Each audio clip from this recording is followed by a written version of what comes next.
Добрый вечер, приветствуем вас на канале TVL Stories. Ну, из названия видео вы уже поняли, что мы будем сегодня готовить чипсы картофельные. Как ее использовать? Ну, сейчас мы вам покажем. Ну и для приготовления этой замечательной нам понадобится, собственно говоря, сама чипсница, любое масло, соль, и мы будем использовать обычный красный острый перец. Вот здесь, конечно, уже как бы фантазия, что вам позволит, фантазия желания, то и делайте. То есть любые там травяные, какие угодно приправы, ну и так далее. Ну, конечно же, сама картошка и любая резалка. Если вы в состоянии ножом нарезать равномерные кружочки, режьте ножом. Я буду использовать резалку. Картошечка такая небольшая.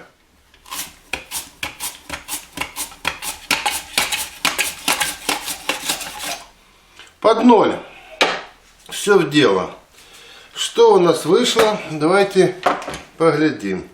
А вышли у нас вот такие замечательные кусочки. Они толщиной, ну, миллиметра 3, я думаю. Миллиметра 3, но уже по размеру, извините. Отходов практически нет. И теперь заливаем ее водой. Ну, можно еще. Вот. Заливаем водой, чтобы она помыть крахмал, чтобы вышел лишний. Ну, минут на 15 воды можно не жалеть. Минут, видите, какая сразу пошла мыльная. Кстати, и обычную жареную картошку рекомендую вам перед жаркой замочить. Да, и пока суть до дела, пересчитал, здесь 38 прорезей. То есть, понятно, 38 кусочков можно приготовить, но я не знаю, мне кажется, что это даже, ну, на двоих может быть и нормально, но на одного явно много. Поэтому, если на одного, то можно через один ставить. Все, воду слили. Сейчас необходимо обсушить. Я попрошу помочь в этом жену. Можно на бумажное полотенце, можно на обычное. Ну и заодно выбракуем всякие кривые, косые, тонкие, нестандартные кружочки.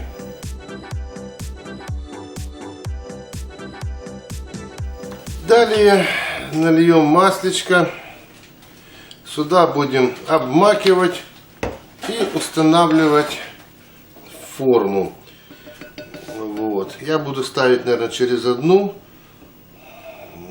Да, масла много нам не надо. Поставили через одну. Собственно, здесь разного размера кусочки. Ну, посолим вот таким образом. Теперь расскажу, почему мне не нравится другой способ. Ну, немножко будет грязно, но это не проблема убрать. Некоторые люди рекомендуют смешать соль, перец, там, специи и в какой-то пиалке, и потом туда макать картошку. Ну, скажем, проверено не один раз, что при этом все специи остаются на дне. А в итоге вы макаете это чистое масло.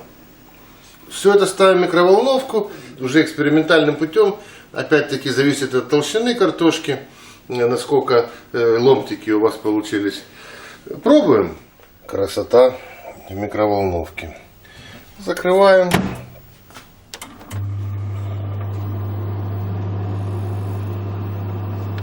И попробуем, пока начнем с 5 минут. 5 минут.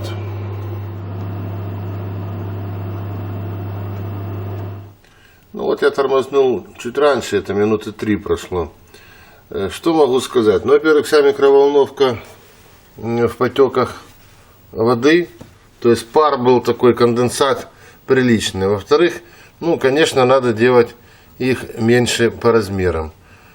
Такой вид сверху, не очень презентабельный, она начала вариться и начала, естественно, заворачиваться. Сейчас будем все менять. Так, вторая попытка. Я их перерезал пополам, уменьшил их площадь и размеры. И опять ставим в микроволновку. Вот и готовы чипсы. У меня это заняло порядка 10 минут. То есть два подхода по 5 минут. Вот он внутри зарумянился, я так понимаю, в результате контакта с пластиком. Почему-то края, вот наружные, да, наружные края не очень зарумянили, а в серединке цвет достаточно неплохой. Я думаю, что ему надо сейчас немножко подостыть, чтобы окончательно остаточная влага вышла, чтобы оно больше все-таки хрустело, потому что пока оно горячее. Не, ну, как бы опять-таки на каждой микроволновке свои особенности, поэтому это можно подобрать экспериментальным путем. Ну, какие выводы, собственно, можно сделать? Ну, кусочки должны быть поменьше.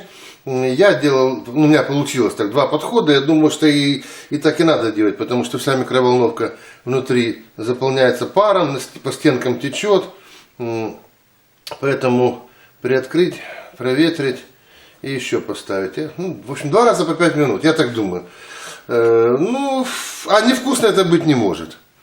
Поэтому ссылочку на вот эту вот хрень китайскую я дам на Китай, на магазин Алиэкспресс под видео. А уже вам решать, надо вам такое счастье или не надо. До будущих встреч!